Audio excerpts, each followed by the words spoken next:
Last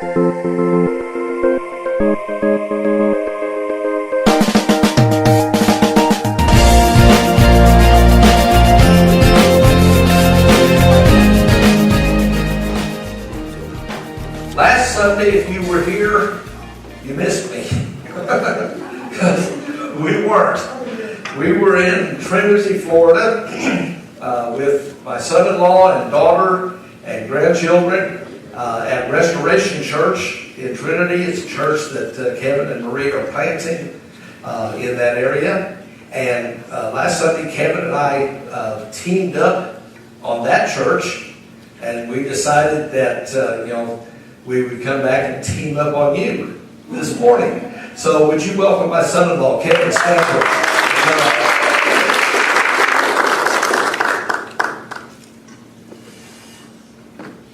Kevin was on number 2 this Sunday. Okay. Well, good morning. Good morning. Yeah, thanks for having me this morning. Yeah, we taught on this last week, and we thought it was good enough that we took the show on the road, and here we are.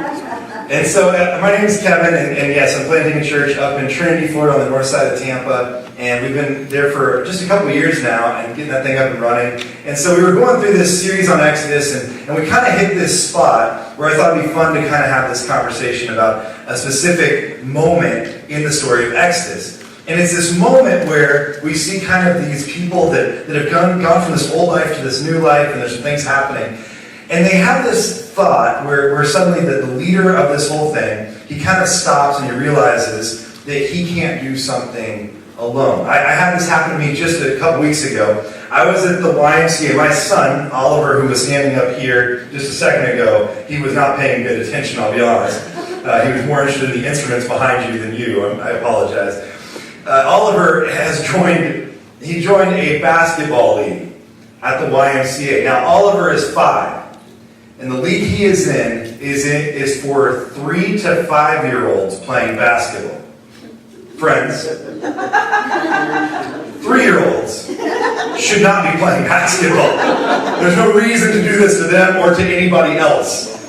And so I showed up to the first day of his practices and his games. And what they do is they just do an hour-long thing where the first half hour is a practice, the second half hour is a game. And it minimizes the time that parents have to endure watching their kids play basketball. And so we showed up to the first Saturday, and I realized when we walked in that my son was ill-prepared. I had done a poor job preparing my son to play basketball. And I knew that because he looked at me and he said, "Dad, I'm going to be a great basketball man."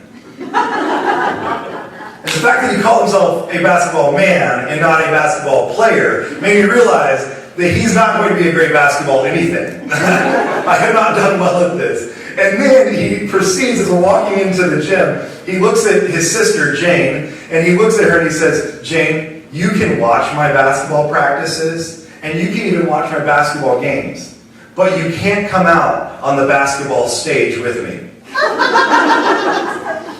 Yes, it was a basketball stage. So let you know, I did not do a good job getting him ready for this moment. I was not prepared myself for this moment, and he was not prepared for this moment. And so we walk into the gym, and they line up all the kids, 3-year-olds and up to 5-year-olds, all lined up on the center line. They get them all at half court, and they stand them there, and all the dads come and stand behind them. And we're all kind of standing there. And then they say these words that I was not prepared for. And they said, "Okay, dads, who would like to coach?" And all the other dads got the memo. And I could feel the wind as all of them simultaneously took a step backwards, leaving me, the only one standing there, looking around like, "Well, what are you guys doing?" "Oh, no, I'm coaching, aren't I?" And so I took my 3 to 5-year-olds over to a basketball hoop, and I tried to teach them how to dribble or how to pass or how to shoot, which did not go well. None of it went well. And I left there that day, and all the families were like, "Thank you, Coach, appreciate it." I'm like, let's not call me Coach. There was nothing about that was coach-worthy. I left that day thinking like, man, I don't know that I can do this. I don't know that I'm prepared to herd these cats every single Saturday, be able to make this happen. But the next week I showed up, and another guy showed up with me. And he got there and we started talking, and his son happened to be on the same team as my son, and his name was Tim. And Tim was like, hey, Kevin, would you like some help as your coach? I was like, oh, Tim, I would love nothing more than some help as I coach. And so Tim jumped in and he started helping me. We both started taking part of the kids, and like we got them divided up. We actually had them doing drills. They actually looked like they could play basketball on a 6-foot hoop pretty well. Things were working out pretty well. And it reminded me of this principle, because here's the thing I think we buy into. I think a lot of times in life and a lot of times in leadership, we buy into this idea that somehow strength is in solitude. Like that there's almost this part of us that if we want to be great at something, that we're going to have to go it alone. Right? Like the leader is supposed to be great at all the things, and nobody else is ever good at anything because the leader is so amazing at certain things. And sometimes in life we feel the same way. That we are supposed to be great, and if we're going to be great, then to be great you go alone.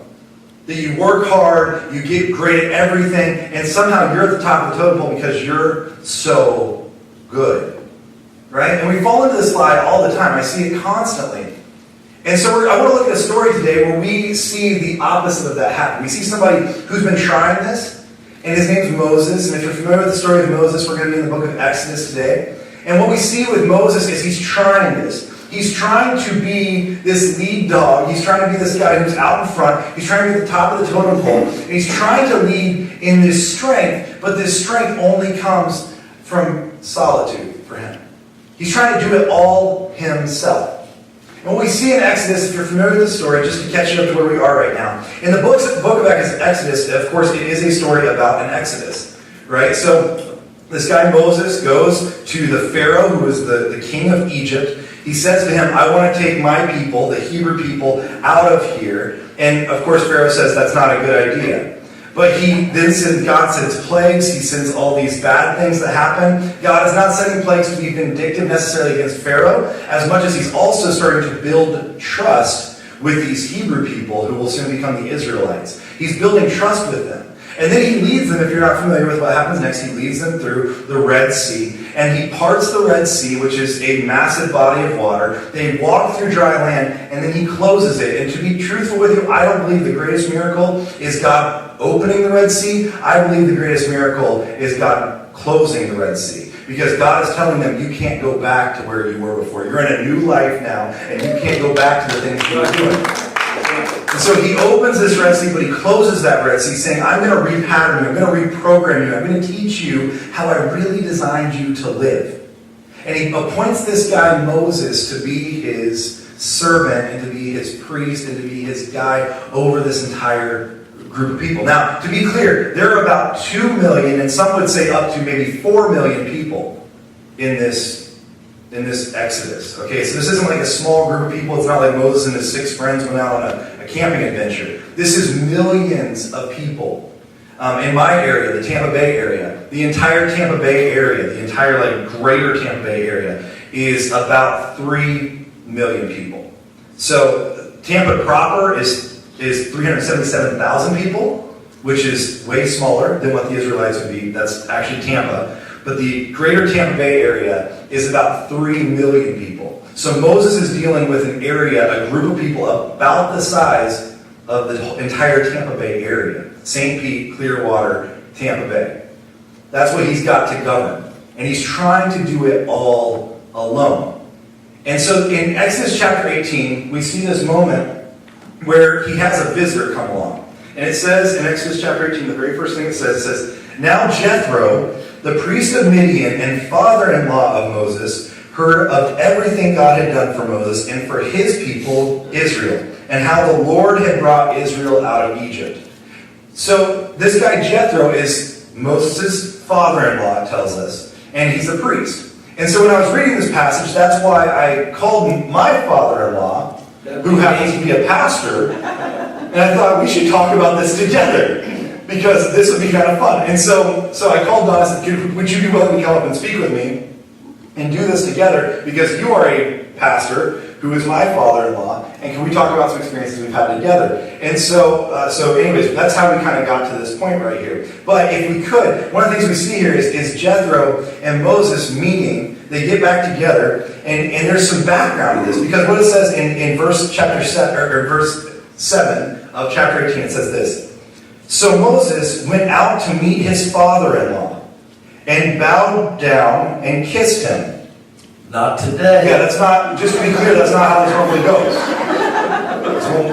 It's not going to happen. That's weird.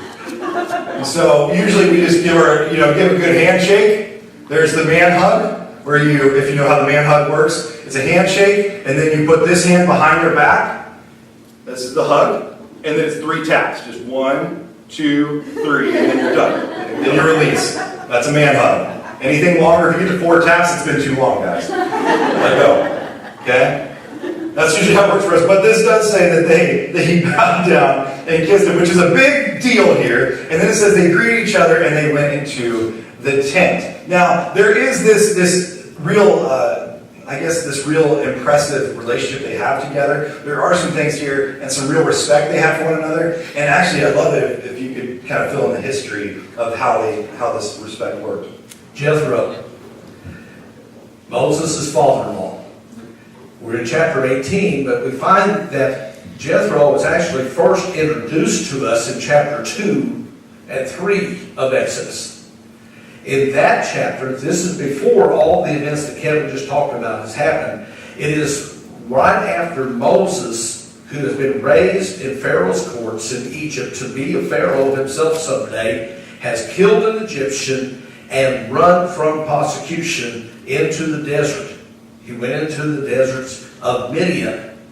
And there he, at a certain well, he met up with 7 daughters.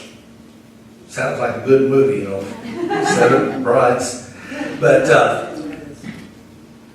and kind of like Kevin did when he met Marie, Moses followed those girls home. And so he comes home, and the girls introduce him to their dad. This is Jethro.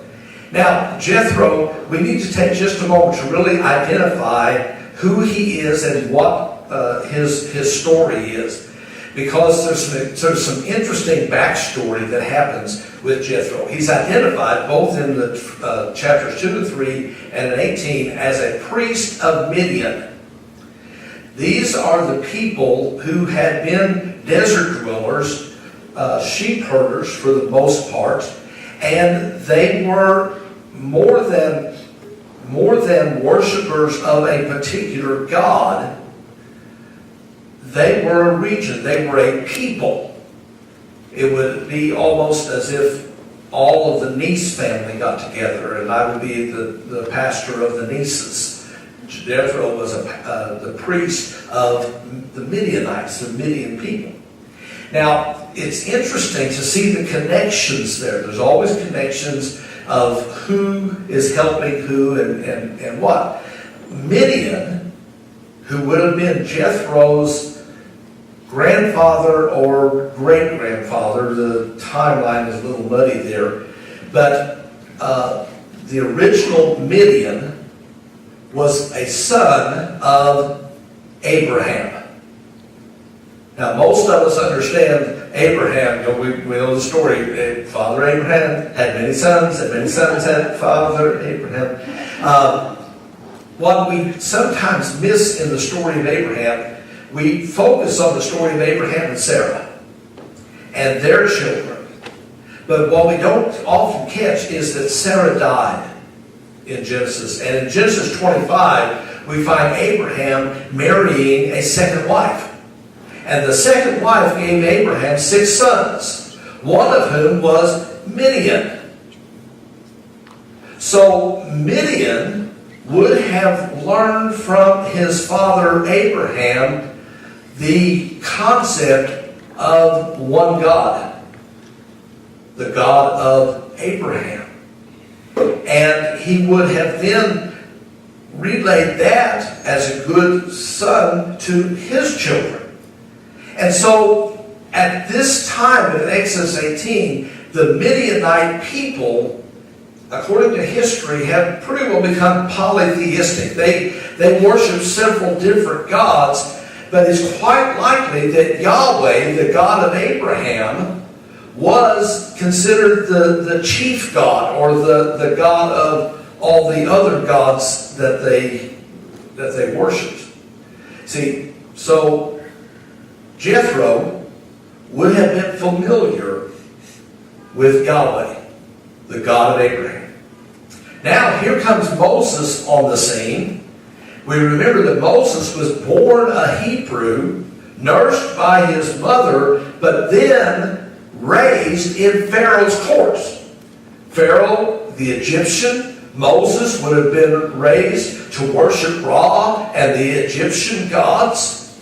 If he ever spoke the word Yahweh, the Hebrew God, it would have been as a curse word. Those Hebrews and their God, Yahweh, he would have no respect, no honor at all for the God of the Hebrews, who was in fact the God of Abraham. So now, here's a discussion that any good father is going to have with the hairy-legged boy that's come in to marry my daughter. Let's talk about your religion. Let's talk about your worship. I can very easily see Jethro saying, you come from Egypt, you think you're going to bring your Egyptian gods into my family? Not going to happen. If you want to marry one of my daughters, if you're going to marry my daughter, let's talk about God.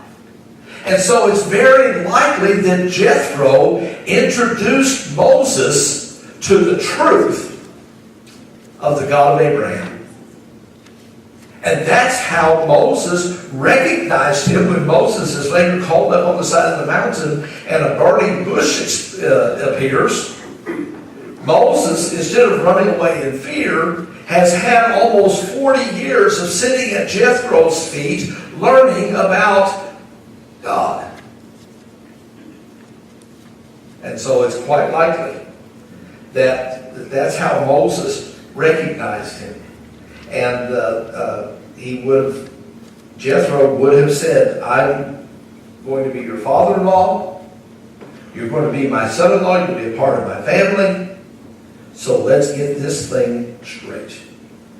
And so now we have the connection of why there's such respect.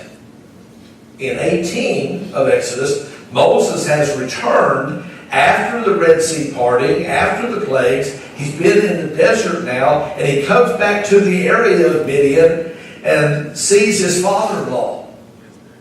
Can you imagine? Moses told his father-in-law about everything the Lord had done to Pharaoh and the Egyptians for Israel's sake. I can imagine Moses saying, Jethro, that God you talked about, he really came through. He really is the one true and only God of heaven. Yeah, and I think it's interesting because Moses doesn't just see him as a father-in-law, he sees him also as a spiritual father. And there's something really important about that respect, and I just want to, this may be relevant or may not, but one of the things I think is really important right now in the church at large is we run into this a little bit, and I think we sometimes forget about generations before and what they bring to the table. In our church, we have a lot of young people who are very interested in hanging out with their own peer group. So you have people who are well, I'm in a date, I'm in high school or I'm in college or I'm in a dating relationship. So why should I hang out with somebody who's already married if I'm in a dating relationship? Or why should I hang out with somebody who's older than me in college when I'm in high school? Or why should I hang out with somebody that is already married for 20 years when I'm just now married? And I think there's something really important about this that Moses recognizes. Because I don't know about you, but I find the greatest wisdom is in the people who've already been there before I have.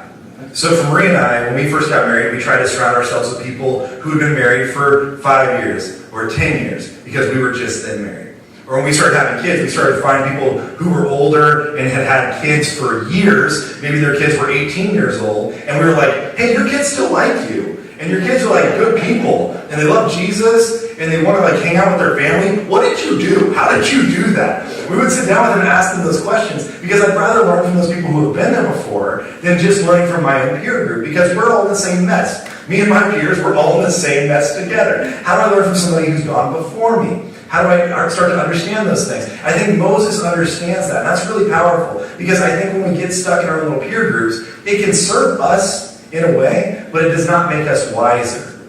It's not what makes us wiser. The wisest people I know are people who surround themselves with people where they are not yet. Where they're in a spot where they are not yet there. And they surround themselves with those people who are in a spot where they're not yet at themselves. And so Moses understands that. He has this conversation with Jethro, who's been in a place he has not been in. Now, that also speaks to those of you who might be on the older side going like, well, then who do I talk to? Because who's older than me, who's wiser than me, who's been around longer than I have? Then your job is to mentor those who are younger than you. Because we have to learn how to learn from one another in that wisdom. And so Moses understands it. He actually takes in that ability to have that wisdom around him. He takes Jethro, who's been around for a while, Jethro, who has different experience under his belt, and he actually takes him in and listens to him, and he takes him on as a spiritual father. So he has Jethro there, and as it says, they go into this tent, and they go into the tent, they start to recount everything God had done. And Moses is going like, listen, so he parted the Red Sea, there were like a bunch of frogs that came out of nowhere, the plagues, there were a bunch of gnats, I'm not really sure why that was good. Like he starts going through everything. He starts telling his father-in-law about all the things that Yahweh had done, all the things God had done for his people. And you can tell he's like pumped about it. I'm sure that he's explaining it in such fervor, with such excitement to his father-in-law. Guess what God did? Guess what else God did? He's telling him, he's saying, because God's doing something new. God has drug us out of this old place into something new. He took us out of slavery into freedom. And he's doing this new thing within our people. It's going to be totally different. What he's doing for us is remarkable, and it's new, and it's different. But then in verse 13, this is what he says. It says, the next day, Moses took his seat to serve as judge for the people, and they stood around him from morning till evening. Do you see what just happened?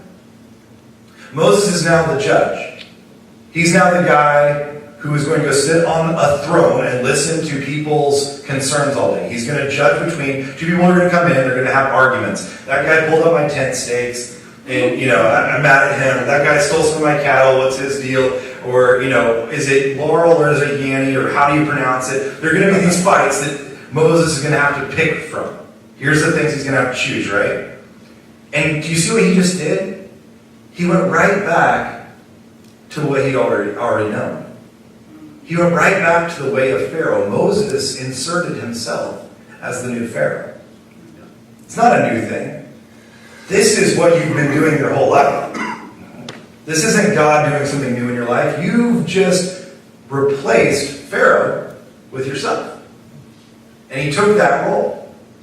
It's a really sad day to realize that. And I think there's times where God's trying to repattern us, and he's trying to tell us something new and something different, but at the end of the day, we just go back to what we've been doing before. And Jethro is wise enough to notice it and to call it out. If I may point out right here, specifically within Water Edge Church, what Jethro and Moses is experiencing is a new way of thinking. A new way of thinking. Right? And so then it says in verse 14, it says, when his father-in-law saw all that Moses was doing for the people, I love this verse, he said, what is it you are doing for the people? So when he noticed all the things he was doing for the people, you think this is going to be awesome. Like, that this is take your father-in-law to work day, right? And Moses takes his father-in-law and he's like, look what I do. I'm the judge. I'm the Pharaoh. I'm in charge. Everybody comes to me. And so he pulls his father-in-law along. He's like, watch what's about to happen. And he sits him down, and it says, when he noticed what he was doing for all the people, you'd think the next line was going to be like, what an awesome guy Moses is. When he noticed what he was doing for all the people, you'd think it would be like, Jethro's going to be like, good for you. You're working hard. You're serving those people really well. You're doing all these things. But what does he ask him? He asks him, what is it you are doing for all the people? What is it exactly? Give me your answer. What is it? And you could read this question with an emphasis on any of these words, and you would get a great question. Like if he said, what is it you are doing for the people? Or what is this you are doing for the people? Or what is this you are doing for the people? Or what is this you are doing for the people? Or what is this you are doing for the people? Any way you ask this question, it's not good. It's not good. And he asks him this question, which kind of, I'm sure, takes Moses aback. And then it says, why do you alone sit as judge while all these people stand around you from morning till evening? Why do you alone sit as judge? See, the problem isn't that there's a judge. The problem is that it's just you. That you're trying to do this alone. And the next thing he says is, Moses answered him, because the people come to me and seek God's will. Whenever they have a dispute, it is brought to me, and I decide between the parties and inform them of God's decrees and laws. Now notice this is really fascinating, just for fun, just real quick. In that verse, it says, because the people come to me to seek God's will. Doesn't that seem backwards from what it should be? That it should be the people seek God's will, and then they come to me, not they come to me to seek God's will. But then it says, Moses' father-in-law replied, I love this line, what you are doing is not good. It's that simple. He says, what you are doing is not good. There it is. And he says, you and these people who come to you will only wear yourselves out. Notice it's not just you who's going to be worn out, Moses. All the people who come to you will also be worn out. You're going to wear everybody else out too. And then he says this line, and I love this line. He says, the work is too heavy for you. You cannot handle it alone. I hope that line, I hope you hear that line. Just listen to that line real quick. The work is too heavy for you. You cannot handle it alone. I hope that statement is both the most deflating statement you've ever heard and the most empowering statement you've ever heard. There are times where the work is too heavy. You cannot handle it alone. I don't know how your job goes. I don't know how your family works. I don't know how your relationships are right now. But I guarantee you that there is something in your life right now that is too heavy for you. You cannot handle it alone. And sometimes we think it's because, well, I'm not strong enough. That's what the problem is. No. It's not that you're not strong enough. It's just that you're a human.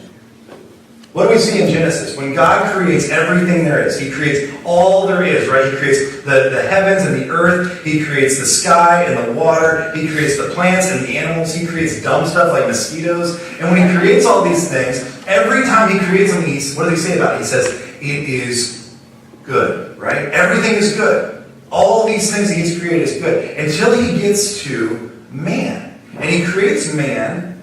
And after He creates man, He says, for the first time, He says, it is not good. Now, what is not good?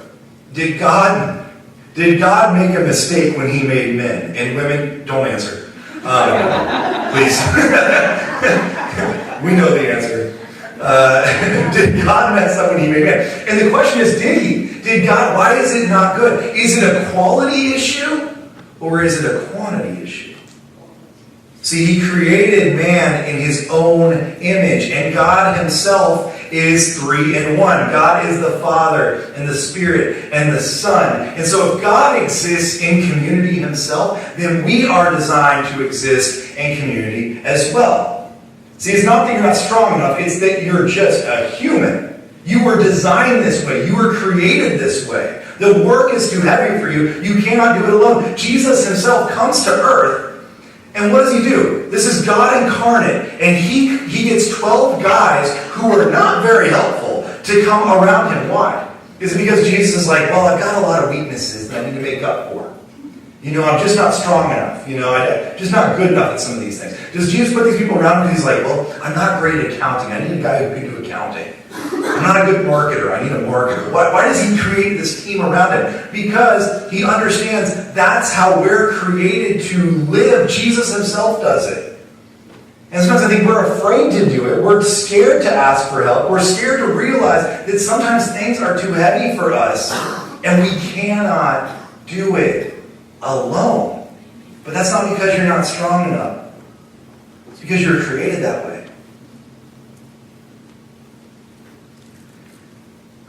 That's really key, and I want you to catch that. That's probably the linchpin of the entire chapter 18. But verse 19 is my favorite. Moses and father-in-law said, "Listen now to me, and I will give you some advice." Those are the words no son-in-law wants to hear. Listen to me, I'm going to give you some advice, and may God be with you.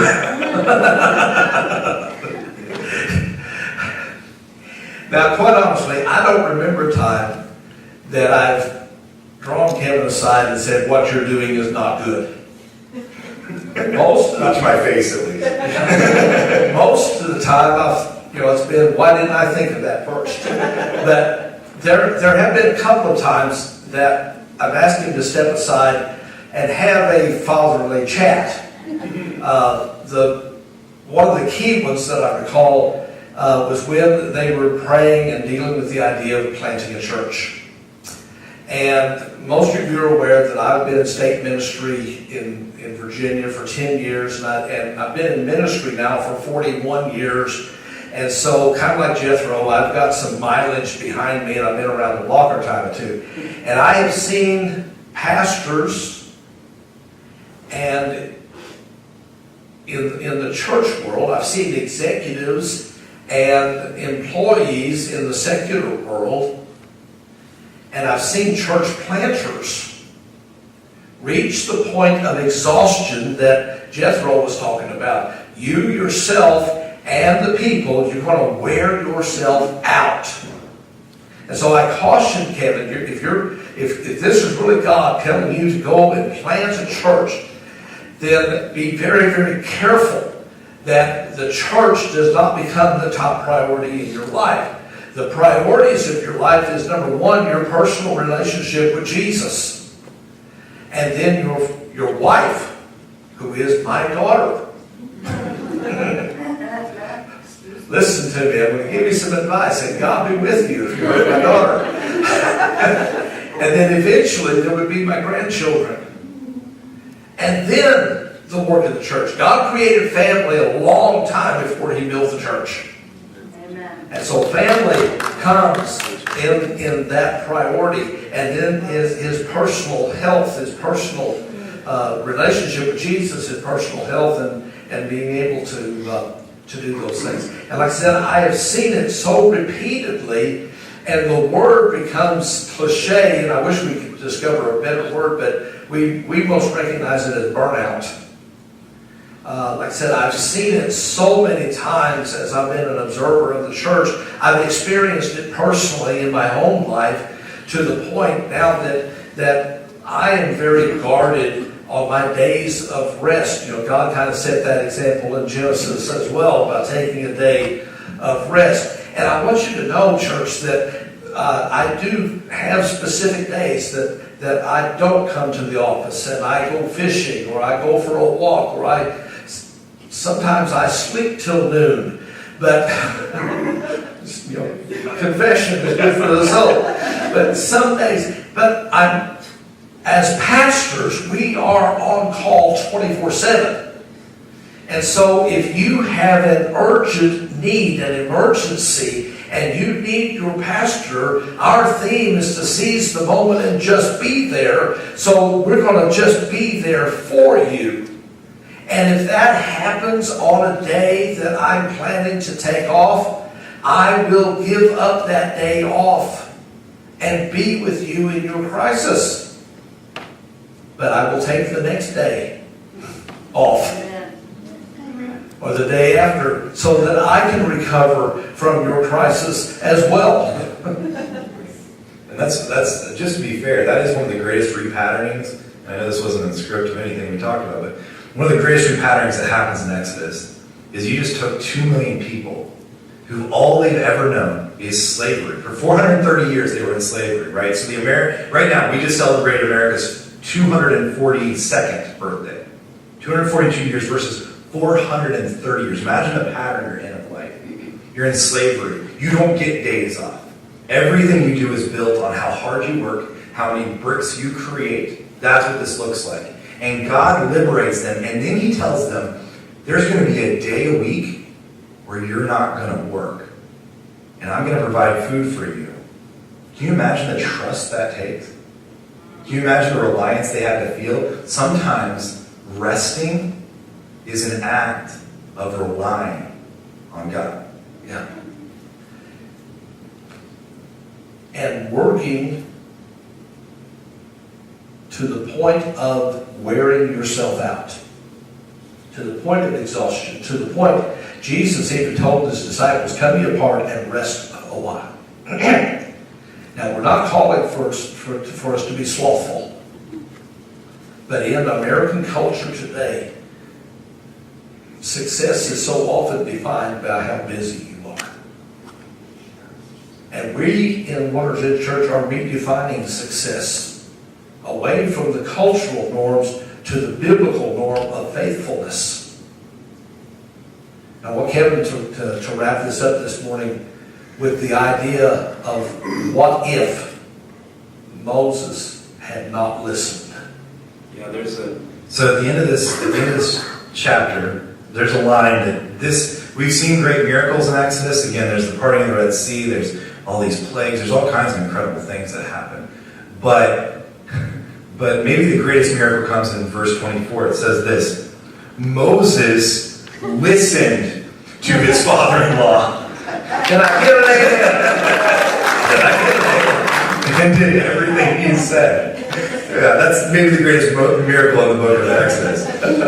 And so that happens. It's a big deal. And it is important because he does this. And I just want you to think about this for a second. So what he does is he listens to Jethro. Jethro tells him, here's what you need to do. You need to get other people around you. You need other wise folks. You need other people who get this whole thing. And they can take this off your shoulders. And so Moses appoints people, and it says that some are over 5s or 10s or 50s or hundreds of people. And Moses gets other people to start to take on that job. And Moses himself starts to back off of that job. He lets other people into it. He realizes that the work is too heavy and he cannot do it alone. And so he sets up all these other people. And that's in chapter 18. It's amazing this all happens. But in chapter 19, you know what happens? The very next thing? Moses goes up onto the Mount of Sinai, and he receives from God the 10 Commandments. Now, I don't know, I'm just going to speculate, but can you imagine, what if he was too busy? What if he was still running himself around as Pharaoh, or as judge and jury to every minor case? What if he was too busy to go up on that mountain and receive those 10 Commandments straight from God? What if he missed that opportunity? Because he was so worried about saying, I'm so strong, I can do it all myself. And he missed out on this incredible moment that we still look back on as one of the greatest signs of God. And he missed that sign from God because he was so worried about showing everybody how strong he was. And that's my fear for me, and my fear for many of us. I think when things get difficult, what we tend to do is we tend to internalize them. We tend to try to show people our strength by going through it alone. Instead of realizing that our greatest strength is not in individualism, our greatest strength is in community.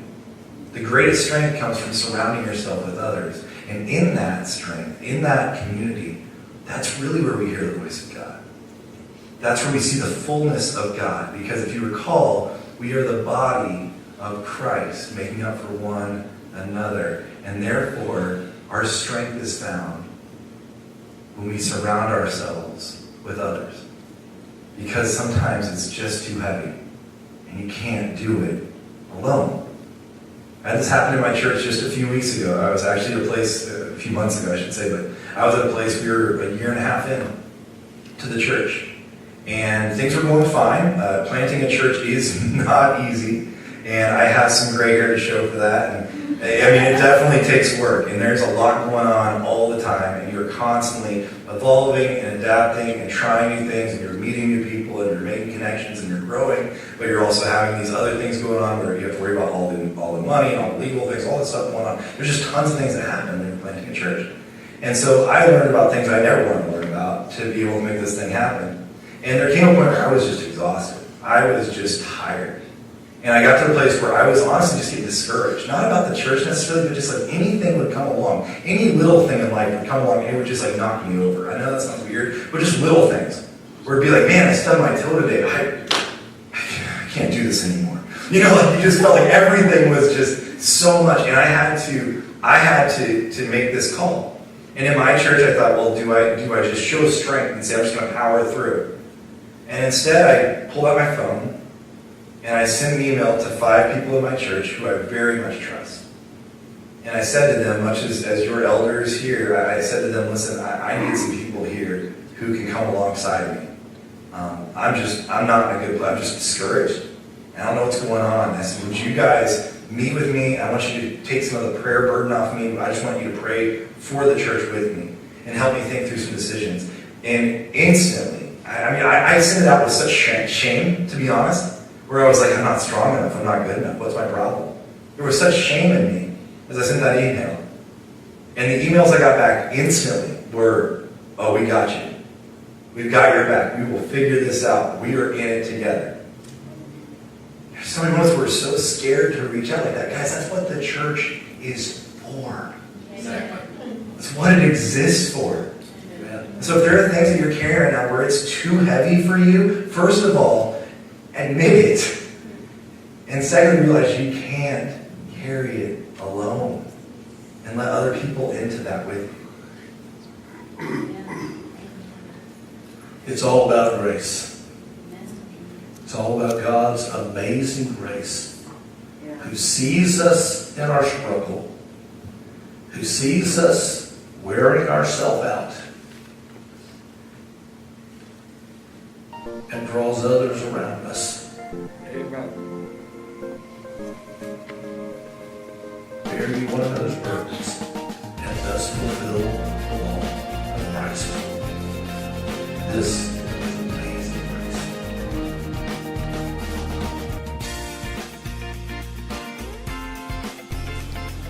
Hi, this is Pastor Don from Waters Edge Church here in Cape Coral, Florida. Thank you for stopping by our YouTube channel to listen in to our Sunday morning preaching services. If you want more information about us, I invite you to check out our webpage at mywatersedgechurch.com, or you can check our Facebook page. Just search for Waters Edge Church, Cape Coral, Florida. Or better yet, I would love to meet you in person. We gather every Sunday morning at 10:30 for a time of inspirational worship and biblically based preaching. We would love to meet you, and we've got a seat here reserved just for you. Hope to see you soon. God bless.